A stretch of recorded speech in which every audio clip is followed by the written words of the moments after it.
Emanuelle and the Last Cannibals, 1977. 3 out of 5 stars. 1977's Emanuelle and the Last Cannibals, also known by the far more aggressive title Trap Them and Kill Them, is a film that shouldn't work.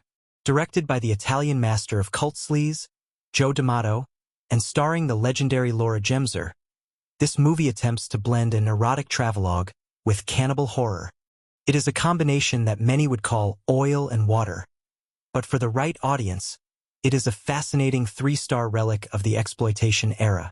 The plot is admittedly contrived, but honestly, you don't sit down for a Black Emanuelle film because you're looking for highbrow writing. You watch it for the atmosphere. The locations are varied, lush, and naturally beautiful, though the landscape often pales in comparison to the screen presence of Laura Gemser. She carries the film with an effortless charisma that makes even the most ridiculous plot points feel watchable. For a film that leans so heavily into the cannibal-sploitation subgenre, the gore effects are surprisingly well executed for the most part. They are visceral and effective, with one major, hilarious exception. There is a single effect toward the very end that is so poorly done it becomes comical, instantly breaking all the suspense and reality of the scene.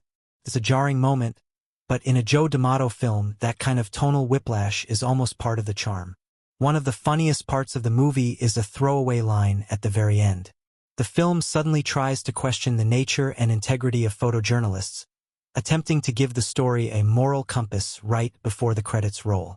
It feels entirely out of place, but it provides a tiny bit of pseudo-intellectual cover for what is otherwise a pure exercise in shock and titillation. While this movie lacks the sheer cinematic intensity of genre staples like Cannibal Ferox, it also lacks the real-life animal cruelty that makes those other films so difficult to watch.